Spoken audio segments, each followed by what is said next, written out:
Well, welcome to everybody that's joined in tonight. On behalf of Father Jim Corderas and the Department of Stewardship, Outreach, and Evangelism, we're especially appreciative of Father Alexey giving us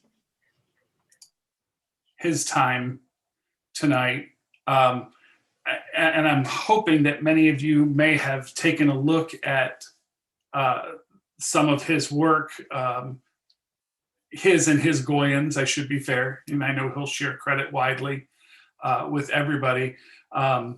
He started Feast Day Rundown, and Father, feel free to correct me, but more than a year ago. And it certainly caught my attention when I first saw it. And I thought, wow, this conveys a meaningful message quickly. And it does so in a cross-generational fashion, where Goyans might be crafting a script, but that script is being executed by another member of the parish who is definitely older than that Goyan. I won't cast aspersions about how old is old because I'm old, but it connected with me, and when I spoke to Father about it, he was more than willing to share his expertise, which is what he's going to do tonight. And the idea is not for everybody to necessarily take, this and try to do it in their parish, but try to adapt what may work for you. And you may know of somebody in your parish who has a passion for creativity, creating videos, any number of different things. This is an opportunity to tap into that resource and ask those people to bring their gifts to the parish, and help you sort of create your own way of conveying a meaningful message. So with that, I'm going to turn it over to Father Alexey with all of our thanks. And to everybody on the call, feel free to send in questions via the chat function. We'll have plenty of time, for discussion at the end. Father Alexey. Great, wonderful. Well, good evening, everyone. And it's wonderful to be with you. I appreciate the invitation. But I want to start this evening by giving a disclaimer. Before we begin, this evening is not about pandemic response. Tonight, what we're going to talk about is very much in-person ministry and engaging our communities in online social media ministry. Following up with what Stacy said, as much as you don't have to take what I've done and replicate it, I've always lived by the notion that within the church, there's no such thing as copywriting. So if you see something that you like, I encourage you to take it, and I encourage you to use it in your ministry and in your parish. And please have at it. And so I want to start this evening's presentation with the Gospel of Matthew. And Jesus came and spoke to them, saying, "All authority has been given to me in heaven and on earth. Go therefore and make disciples of all nations, baptizing them in the name of the Father, the Son, and the Holy Spirit, teaching them to observe all things that I've commanded you. And lo, I am with you always, even to the end of the age. Amen." And the reason I begin with this is that for the disciples, the most important tool they had to spread the gospel was their mouth, or maybe their feet. They got to walk around and visit different towns and villages and spread the word of God. And then as we work through the history of the church, we have written forms of media. And most recently, we have this notion of social media or online communication. And that's just another form of outreach. So this evening, we're going to talk briefly about the two ministries that we've started here at St. Nicholas in the last year, 2 years. And those are the Feast Day Rundown and a preschool ministry we call the Academy of Orthodox Faith and Learning. And then I want to talk specifically about what lessons we've learned in engaging in this ministry. That's where I feel like the inspiration might seep through to you. A lot of this is about meeting our own parishioners in the social media world and bringing them back to church. The third portion I want to talk about is where can you start? So if you have the inspiration, How do you turn that corner from idea to engagement? And then we'll open it up for questions. And as Stacey said, throughout the discussion, if you want to drop a question in the chat, if I see it or if he thinks it's appropriate, he'll interrupt me and we'll go ahead and answer those.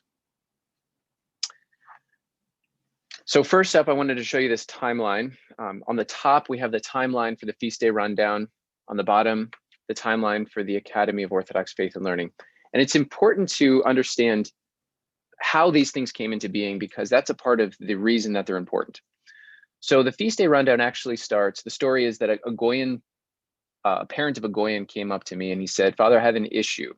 I love all the resources out there on the internet. I love Be the Bee. I love all of the Archdiocese ministry, Sister Vasa, all these things that are out there. There's a lot of people on Facebook that are posting wonderful things, but my kids are no longer on Facebook. They definitely aren't going to watch something more than 3 minutes or 4 minutes on YouTube, unless I make them sit down and do it. And so all day long, I see them with their thumb flipping through Instagram, and I know there's not much on there, not much that catches their eye. So what can we do about that, Father?" So this was now my problem.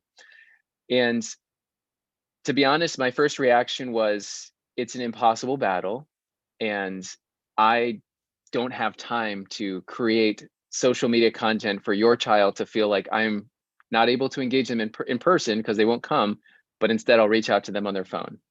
That was my first reaction. But the more I thought about it and talked with my wife about it, the more we saw that there is a need.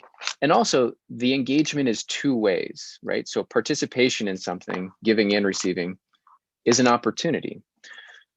So I took it to the Goya and I said, I had this idea from a parent. What can we do with it? And the solution was Instagram is the most important place to be present. And I had this idea of a 1-minute rundown of some sort. Now, the word rundown, we actually hadn't come up with yet. I'm going to talk a little bit more about the process going forward. But the feast day rundown, which is a 1-minute Instagram video on whatever feast day or saint's day we're celebrating, is created by Goyans. So I get the Goyans to give me 3 interesting facts and tell me why it's important for another teenager to know. Then I write the script so that it fits the structure that we need. And then we have an adult in the parish record it. I initially did this because I didn't think I could get the Goyans to record it. But in hindsight, it's created a really beautiful connection for our parish between the Goyans and some of the older adults. And so the outcome of this is that in the last 2 years, we've produced 30 of them. The goal is to produce, 1 for each day of the year. And so we're about 10% there. But the goal is that every day, as you're flipping through your Instagram, there is a 1-minute video on whatever's happening in the church that day. It's got subtitles so that if you are in school and you shouldn't be listening to something, you can still catch whatever that is. It's meant to be funny and fast. I draw a lot of inspiration from some YouTubers that I like watching their vlogs, and it's stylistically, it doesn't appeal to everyone. It's definitely for the younger generation. But the outcome is that it's engaged not only the Goya, but our parish, and then our community, right? So the community starts to see these online and share it with their friends, Orthodox, non-Orthodox. And that's why we're here today.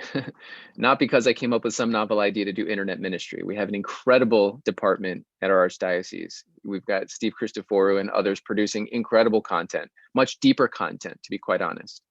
This started as an engagement project for my Goyans, and it's turned into something that is valuable outside of that. So that's number 1. Number 2, the Academy of Orthodox Faith and Learning.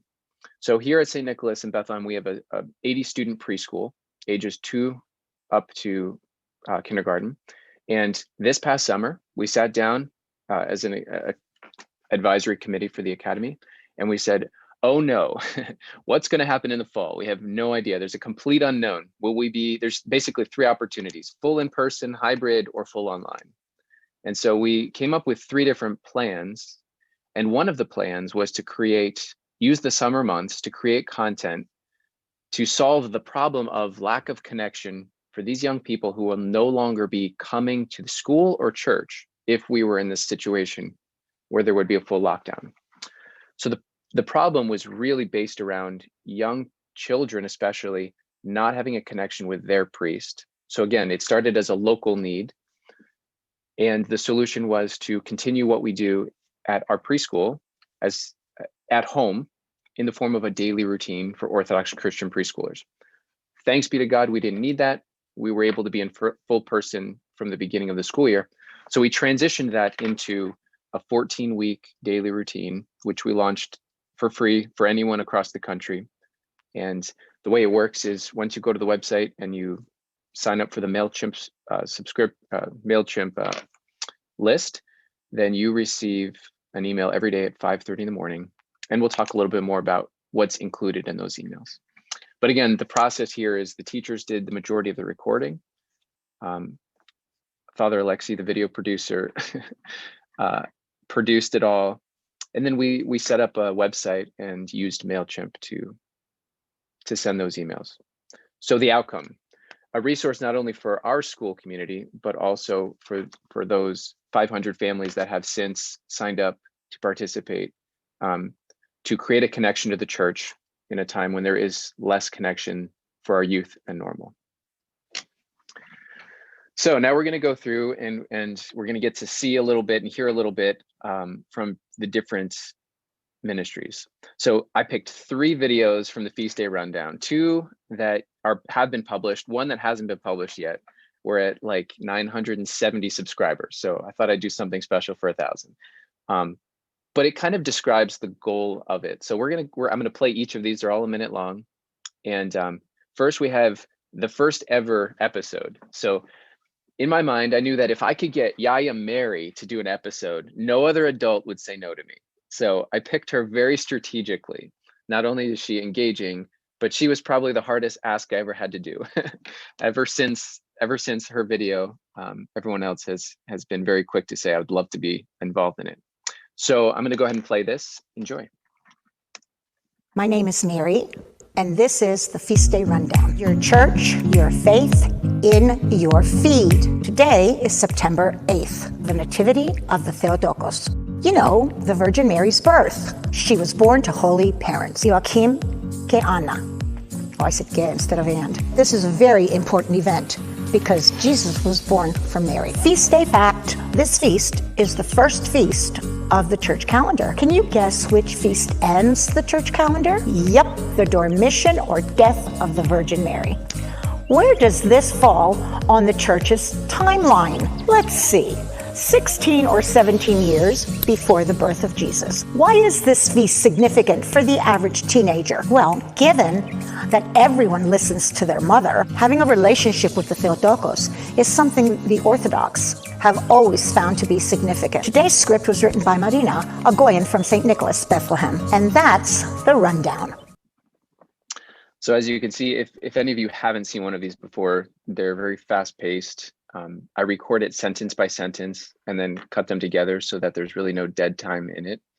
And I wanted a few things. So the construction of the actual video itself is very intentional in the sense that I always wanted it to be someone that our Goyans would recognize. So even when we do like celebrities, like we've had people from the metropolis or from summer camp do one, it was always someone that I knew the majority of our Goyans would recognize. The second thing was, as much as it's scripted, I wanted it to be as upbeat and funny as possible. And so I allowed a lot of times whatever little personal quirks worked into it to become a part of the final product. And finally, I wanted it to be something that would be used year after year. So there's unless it's a feast day associated with a date, there's no mention of kind of other things going on in the world. Like that's why you don't hear of the pandemic through any of them, because the goal is that these accumulate over the years, and then eventually you have this library that can be posted every year, because it's 1 minute every day, and every year it's relevant. So next we're going to see my favorite one. This one I just feel like of all the ones that we did came out the most smoothly, and that's with Vasily. My name is Vasily, and this is the feast day. Run down your church, your faith in your feed. Today we begin the Triodion. What is a triodion? So it's two things. We use this word to describe the weeks leading up to Lent, Great Lent, and Holy Week. It's also the title of the hymn book that we use for this period to prepare for Pascha.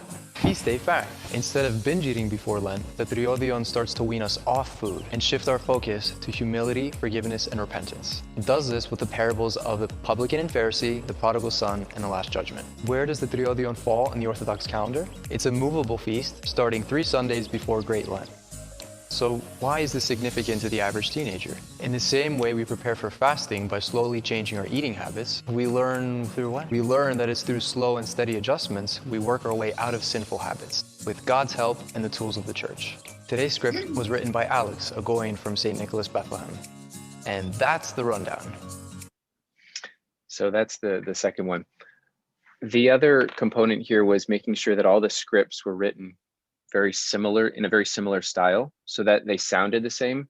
In fact, I recorded a kind of a pilot and worked with it until the voice was as similar as it was where I wanted it to be so that I could replicate it.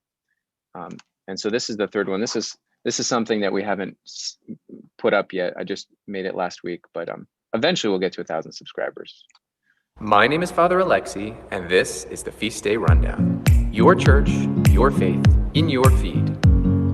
1,000 subscribers! So we decided 2 years ago, pre-pandemic, that there just wasn't enough godness on Instagram. Is that even a word? So we introduced the Feast Day Rundown. Over these past 2 years, 1,000 of you have started following us as we learn more about the feasts and everyday saints of our Orthodox Church. Feast Day fact. We do this as much for our own education as we do it for others. Our Goyans and parishioners benefit as much from the research and presentation as you enjoy watching them. This participation, both giving and receiving, is central to how we grow as Orthodox Christians and is mirrored in Holy Communion. So don't let your curiosity stop with our 60-second Instagram posts. Get involved in your local parish. Maybe start your own social media ministry. Share what we're doing with your friends and family. And thank you for being a part of our community. And that's the rundown. That's the rundown. The rundown. The rundown. That's the rundown. And that's the rundown.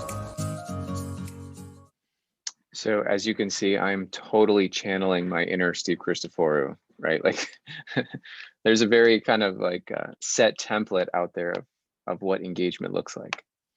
So that's the Feast Day Rundown. And now I want to switch over and talk about the Academy of Orthodox Faith and Learning. So as I mentioned, it's a daily email. On the right side here, this is what the email looks like when you get it in your inbox. And this is like I said, we had recorded 14 weeks worth of content. So we're in week 11 of 14. And each day there's a unique morning prayer. We're going to preview that in a second. And then on Mondays, then we have different lessons each day. So on Mondays, we have Our Orthodox Faith with my wife and I. Tuesdays and Thursdays, we have story time with a teacher, as well as a faith fact with Father Nick, who's my proistamino here. And then on Wednesdays, we have modern Greek. And on Fridays, I read like an iography book. So like some kind of Orthodox children's storybook. So the first 2 videos that I'm going to show you are just clips because these are a little bit longer. So morning prayers is the full morning prayer service that we do with our youth here at the Academy. And I wanted to show you the introduction to it to see how it's just totally different stylistically than the Feast Day Rundown. So let's watch the intro to one of the morning prayers.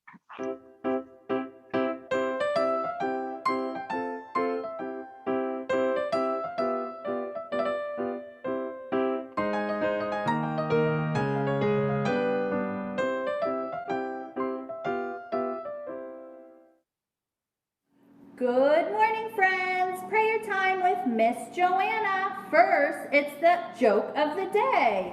What happens when a banana gets a sunburn? It starts to peel. Okay, 10 seconds of silence, my friends. Breathe in, Lord of mercy. Breathe out, Lord of mercy.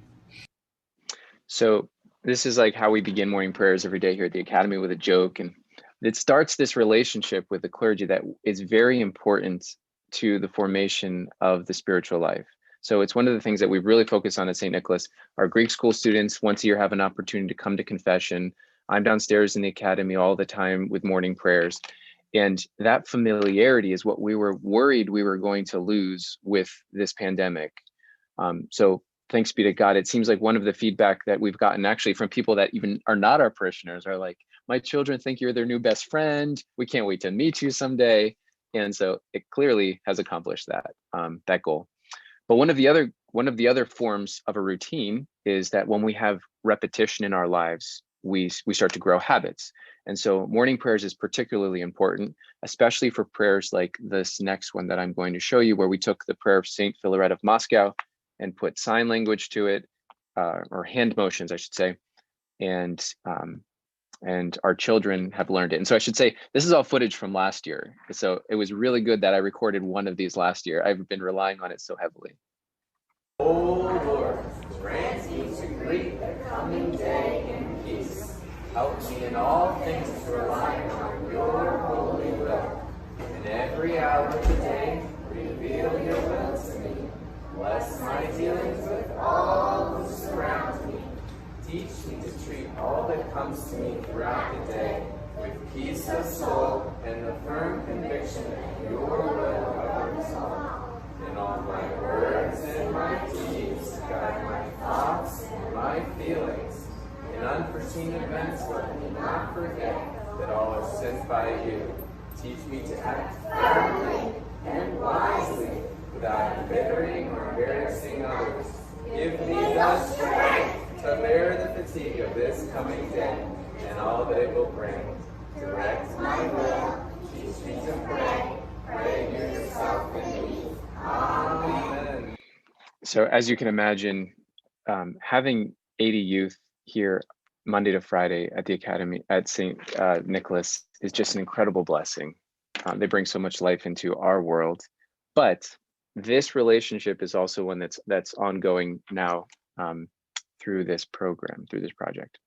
So I also wanted to show you just a little clip from our Orthodox life. And so this is the part of the program that Presbyter and I put together. And they're usually between 8 and 15 minutes, but always with props and activities. So God decided that he couldn't have everyone live in darkness all the time. We might stumble around and bump into things. So he said, let there be light. Are you saying darkness is no light? Okay, That's right. let's turn off the lights. Okay. Wow, this is dark. And if you want to try it, you can go turn your light off and do this with us. Now let's practice. We're going to say what God said and see what happens. Let there be light. And there was light. So that's just a short clip from one of those lessons. And then finally, the beauty of all of this is that I know it probably comes across as like the Father Alexey show, because I think that I've chosen specific clips, but I actually did the least amount of work with, I should say, in front of the camera with this project, because we have an incredible group of teachers here that each took on a portion of this. So between the storybooks and the leading the morning prayers and doing the Greek lessons, they do the majority of the content. So here's one of our Greek teachers, or one of our preschool teachers, with her Greek lesson. Kalimera, my friends. Kalimera. Let's go to the bed. Let's go. Where's Max today? I think he went to the bed too. And he said, Kalinichta. But when he was eating, what did he tell me?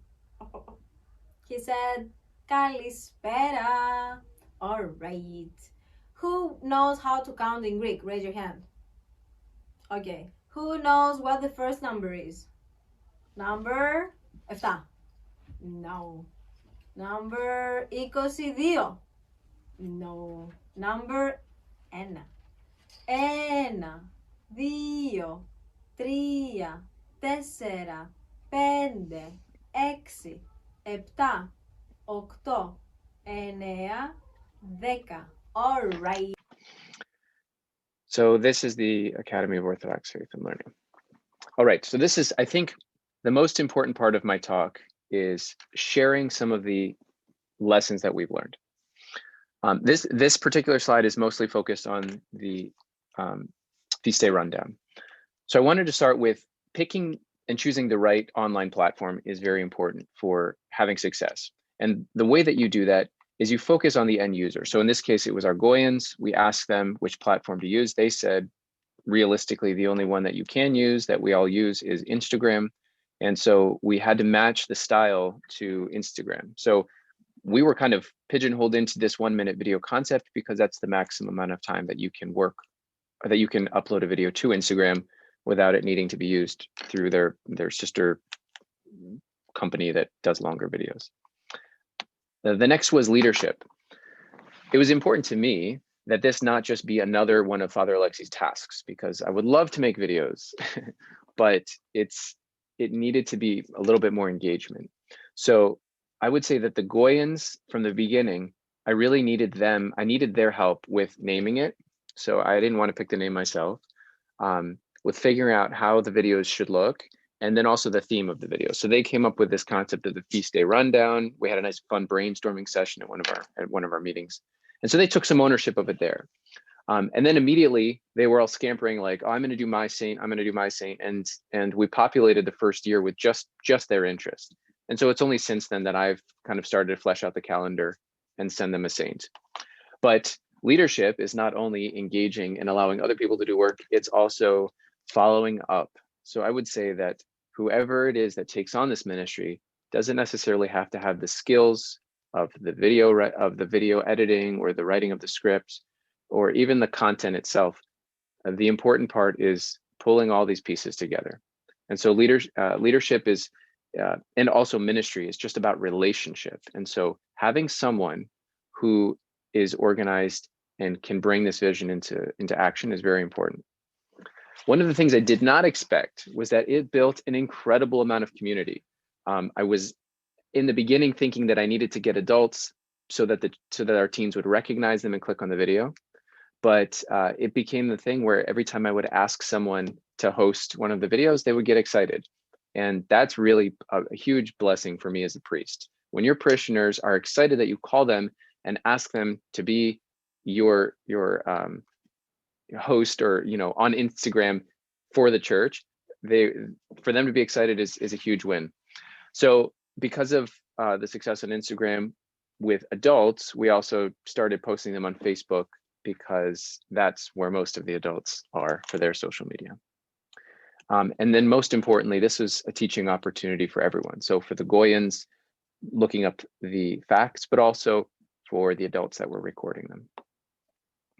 My next piece of advice is keep it as simple as possible. These kinds of projects where you have a creative idea can very quickly become a huge burden and a time suck. So I from the beginning, I really tried to make it as simple as I could for the Goyans. So they literally just text me 3 facts and then I fill in the rest of the script. The script is a template so that I don't get too off track. I keep it as simple as possible for those parishioners who are recording by having the same setup, the same format, and then they record one sentence at a time. And on my end, I just try to keep everything else as simple as well. So it takes me right now it takes like 7 minutes to record one of these in person, and then maybe a half an hour to edit it, and another 10 minutes to put the subtitles on. So under an hour for each one of the videos, which all things considered is incredibly efficient. And then last but not least, these are not good fundraisers. I think when we started looking at the Orthodox faith and learning, we thought there will be an incredible amount of appreciation. And in a parish, appreciation means stewardship. It means people are going to turn around and support us.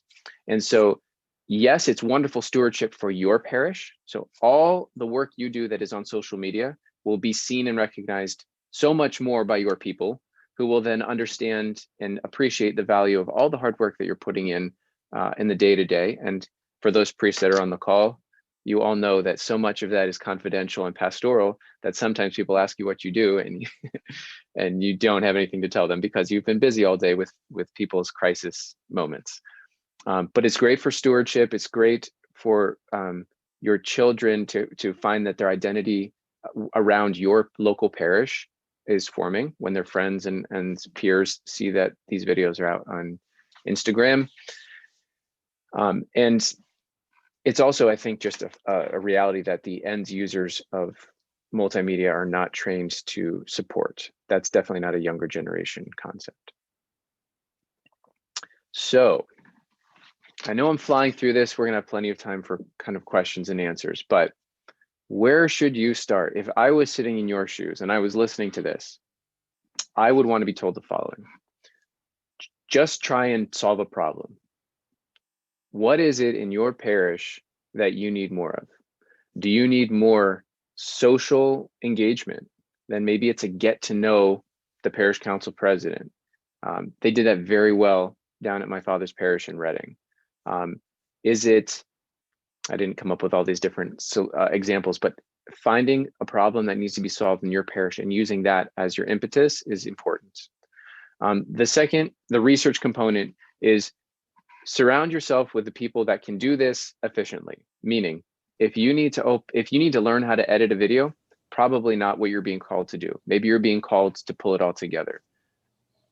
Finding the proper people to be involved will make it so that the project's not a burden on anyone, right? So calling a photographer or a videographer and asking them to record a video, for them, it's just time. It's not extra stress. It's nothing more than setting up a camera, and they automatically do all the lighting and the setup of the shot and all that. So find your talent. The third is sell it. And when I mean sell it to your parishioners. Make it easy to participate in and make it fun for them. That's kind of a part of this process, is that we enjoy putting it together. And then finally, engagement. So share the ministry with others. Don't make it a one-person ministry. Have as many people involved as you can while keeping it simple. And that is my short presentation. So at this point, let's see, it's 8:07. Sorry, Father, it took me a second to unmute myself. No problem. First, thank you. While Feast Day Rundown was what initially, drew us together for this meeting tonight, the Academy stuff is excellent as well, and really engaging for your young parishioners. And I think a lot of Sunday school teachers are, struggling for that engagement now in a virtual environment for Sunday school. We just had a question pop into the chat. Are there any editing tools that you would recommend? Yeah, everything I use is free. So I use iMovie because I have a Mac. If you're looking for theme music, you can just go on YouTube and type in copyright-free theme music. And you'll know it's truly theme. You'll know it's not copyrighted if when you post it to YouTube, they don't put an ad in front of it. And I did find a pretty cool online video tool that helps you do overlays. So for example, this is what I use to do my the titles on the bottom. It's called Capwig, Kapwig. And so they have a subtitle tool, but they have a bunch of other tools that if you've done a video and you need to add something to it over top that you can't with iMovie, I find that to be helpful as well. I was going to ask Father Jim, one of the things that is compelling, one of the many things that are compelling about this is the engagement, that, again, writing the video, somebody else performing. And Father Jim, will you talk about the importance of engagement, about meeting people where they are, and some of your own experiences, whether it was at St. George and 54th Street, or just, I guess, the overall importance of engaging. No, thank you, Stacy. It really is important, and that's why I'm so, Father Alexey, you have such a great manner of presenting this whole thing, and it comes through in your videos that you showed us. But engaging people in the life of the church is really one of the most critical things we do, and getting them connected, especially teens and young adults. We've seen what happened when they engage the Telos group in the life of the church. We lose the 20 to 30-year-olds, but this way we engage them in their high school years and keep them engaged through their their 20s, I think it's an incredible way to and engagement is the whole story. I mean, that is, if we educate and engage, which you're doing both with this project in a fun and humble and exciting and way that's very approachable, you're doing work that is going to have long-term effects on the parish, I think. I also think that we need to remember that relationship is everything in ministry. And I don't say that lightly. I mean, it can't be overstated that I'm so blessed. So I've been an assistant here for 8 years at St. Nicholas in Bethlehem. And I have peers who were transferred right before the pandemic. And I will say that the greatest gift that I had was 8 years worth of relationship with the youth that I then took into Zoom, which is the pits. I mean, no one enjoys doing Zoom ministry, but because of the relationship, we made it together. We worked on it. And so I would say that if you're coming into an environment that's new and you're immediately trying to reach out to the teens or the young adults, that's the hardest uphill battle you can fight. A lot of times what you need to do is educate the parents how to be good parents, and then focus on the younger children who are open to having a relationship with you and understanding more about the church. And then in 5 years, you have it all, because you have the Joy who is coming up, and then your Goya is now fully engaged because they were engaged as young as joy children. That's why this preschool ministry for us is so important, because it's a feeder for the rest of everything. They're not coming in at 7 years old not knowing what the church is. They already know the hymn of the church. They know more than the kids that graduated from the academy 7 years before do. So it's really beautiful. Thank you. A couple of questions, Father Alexey, in the chat. Are you familiar with Premiere Rush at all, that Adobe has made, something that could be used as an alternative? I guess it's used with the cell phone instead of a PC. Are you familiar with that at all? Yeah, there are so many ways. Thank God for technology. In the 21st century, there's no excuse. You don't need to buy anything. You should never buy anything. I see another question here. What do you record on? I record with an iPhone. Everything that I do is just as simple as can be. In fact, in the beginning, I didn't know, because it's inside the church for the Feast Day Rundown, I didn't know how the quality would be. So I was using a lapel mic to our sound system and recording on a USB drive and then syncing the two up.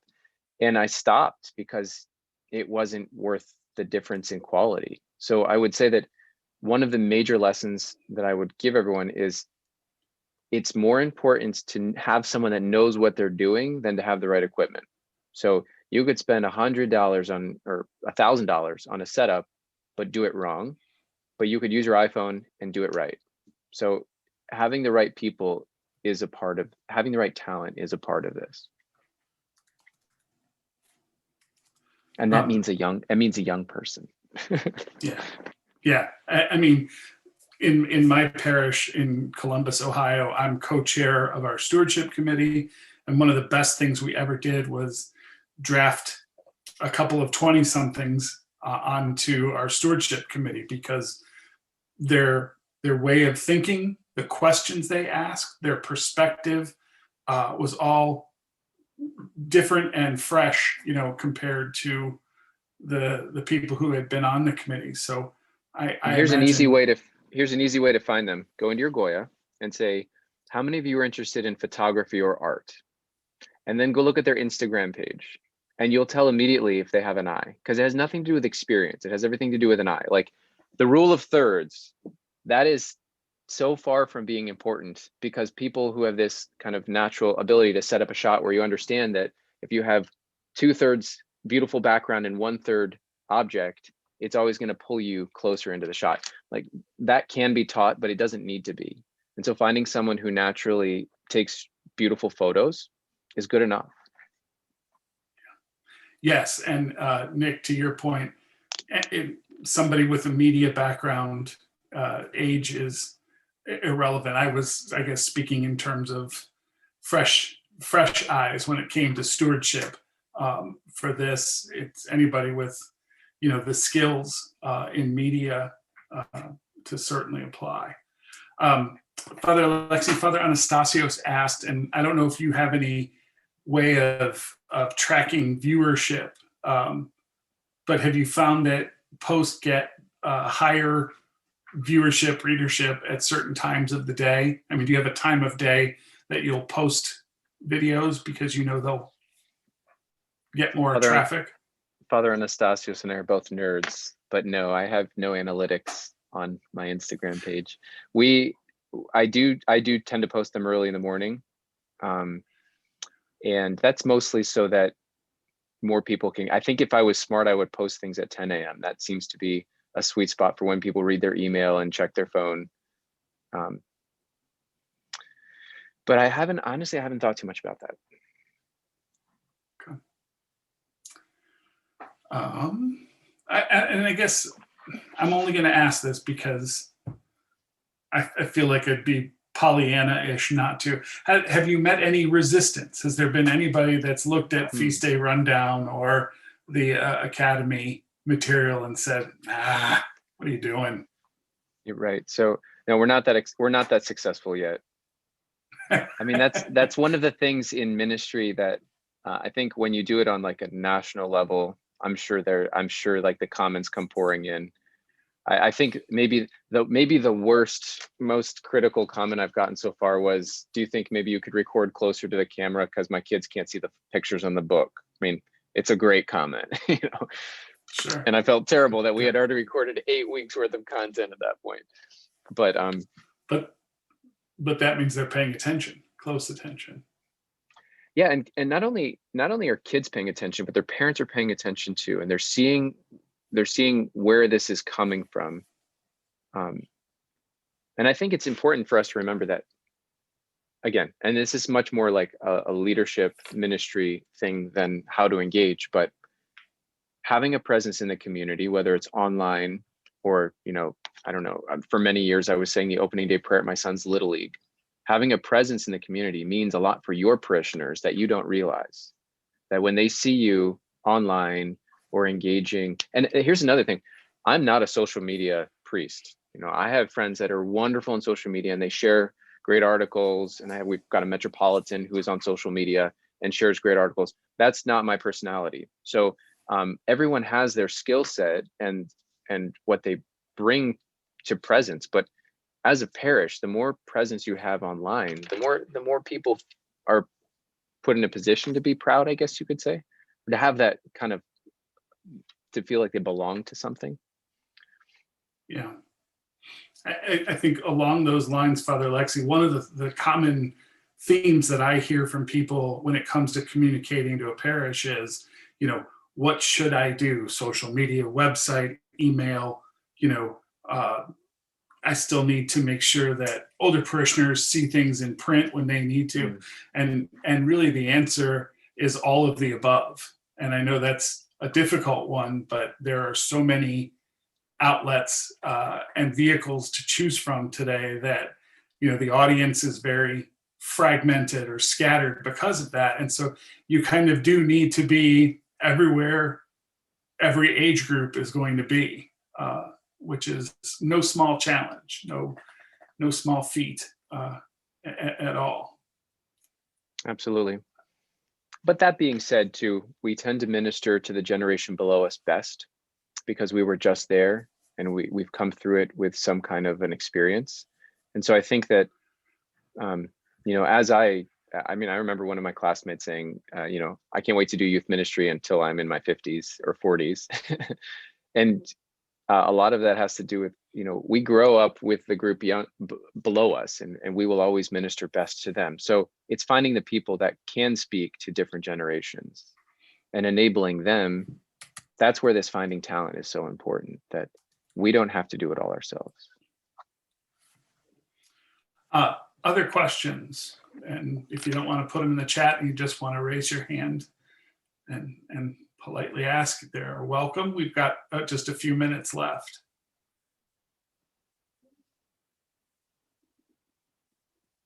Shy bunch. Okay. Father, what about, so Instagram is obviously popular with teens, tweens, the age group that's not on Facebook anymore because that's where us old folks are. have you had any conversations or any thoughts about Snapchat or any of the other Well, social Snapchat's media hard because it's outlets? really peer to peer, right? That's the problem with a lot of Yeah. these. The way that social media is going is it's becoming more and more closed. So the kind of public post is a thing of the past for a lot of these. I mean, TikTok, right? I'm sure there's a place. If there's a place for cooking, I'm sure there's a place for ministry. But yeah, Okay. the big thing is where are the majority of your youth at? And right now they're all on Instagram. For sure. For sure. A couple of things came in. Would you also support a 360-degree approach to reaching parishioners using all types of media if possible? My immediate response to that is yes. Father Jim, Father Alexey, your thoughts? The only downside to doing that is, they say that you shouldn't for a while we were using a company that would blast one message to like every social media that we had.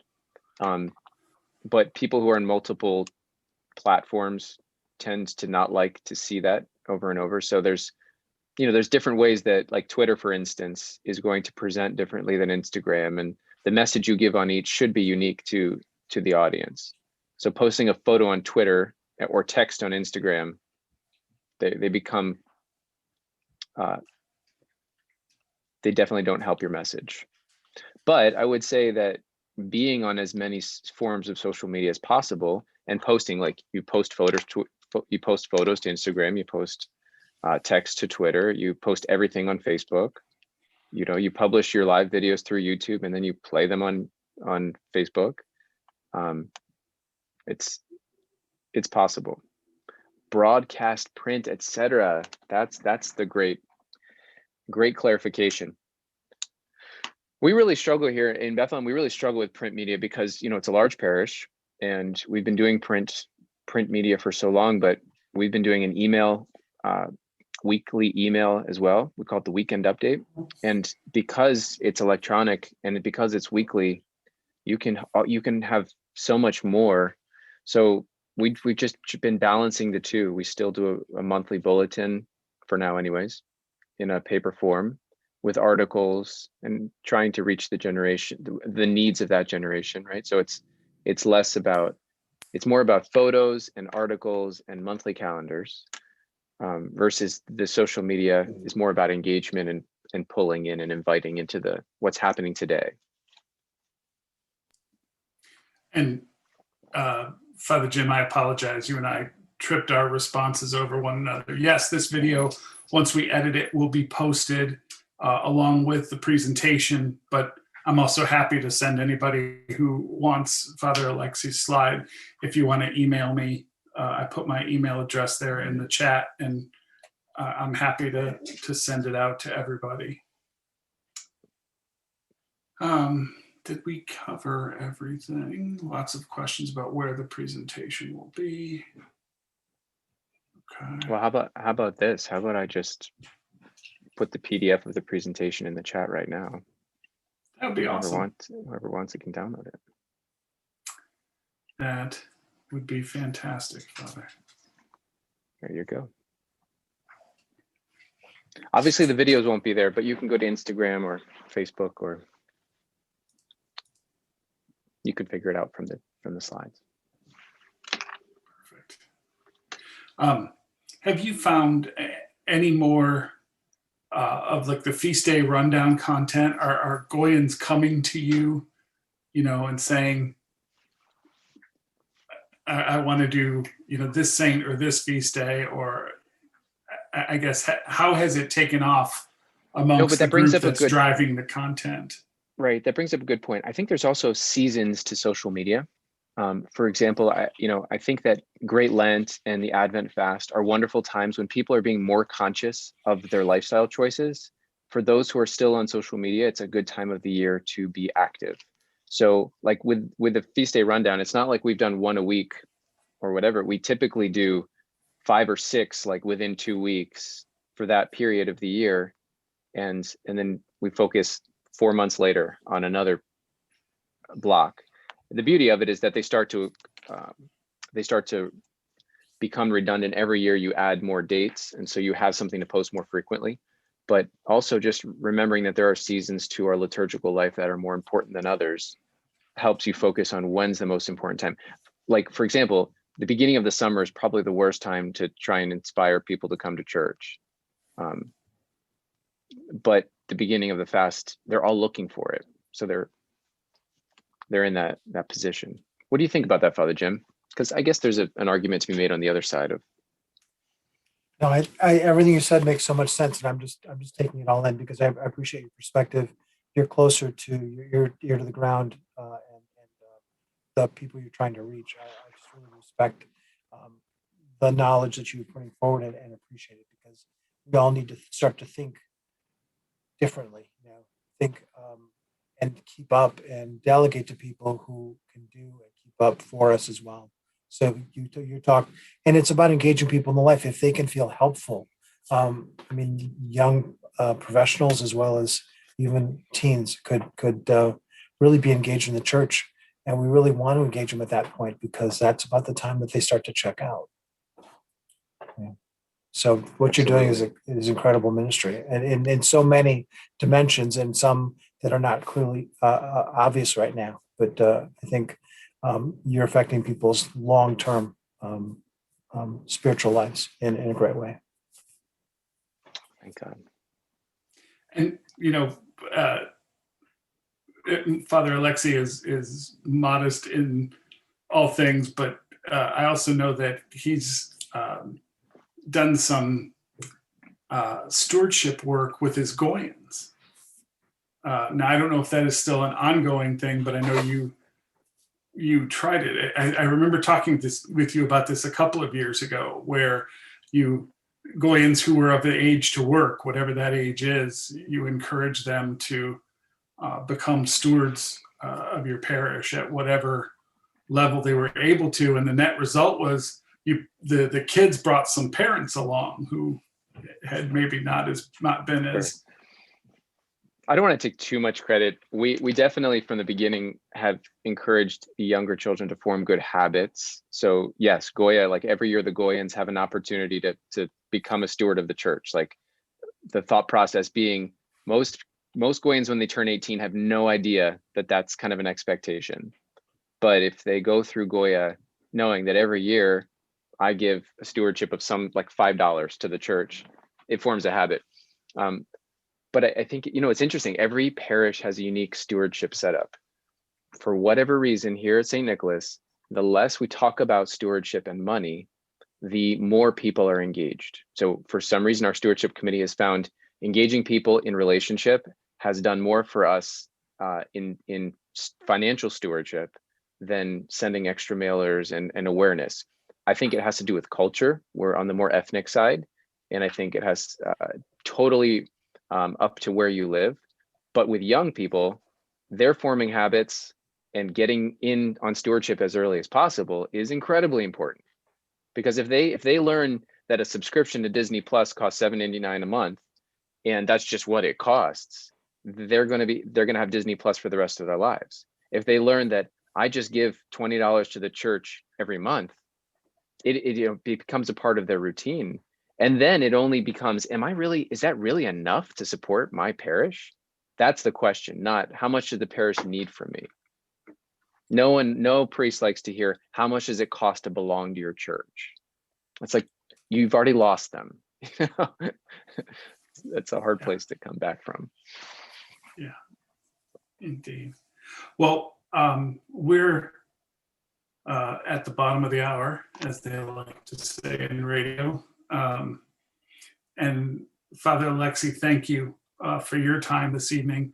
I think this was enlightening and what a lot of people needed to hear. And I hope the takeaway is that, every parish can do something to engage parishioners at various ages, and,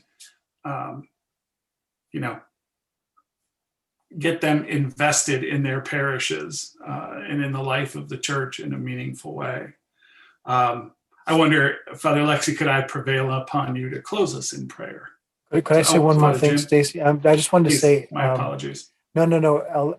Father Alexey, we started out to talk about video production, but you covered the whole spectrum of stewardship, which is knowing the talents of your people, engaging them in the life of the church, talking to them about using them and offering them to the church and keeping them in the life.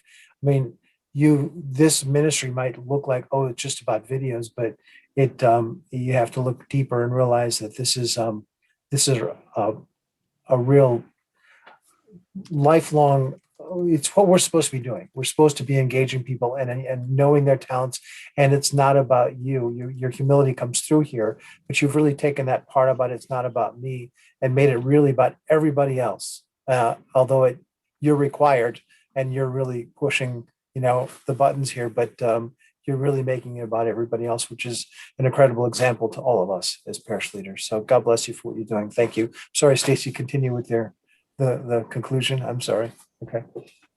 Thank you, Father Jim. But you're muted. You're muted, Stace. That was well said. Thank you, Father Jim, and much needed. Father Alexey, would you close us in prayer? Absolutely. O Lord and Master of my life, take from me the spirit of sloth, despondency, lust of power, and of idle talk. Grant unto me rather the spirit of chastity, humility, patience, and love. Yes, Lord and King, grant that I may see my own sins and not to judge my brother, for blessed art thou unto the ages of ages. Amen. Kalisa Rakosti, a blessed Lent to all of you. Bless you, Yeah. Father Alexey. To No hand everybody. And motions again, for that Father, thank you all. Thank you. Good night. So wonderful to see you all. Bye-bye. Thanks.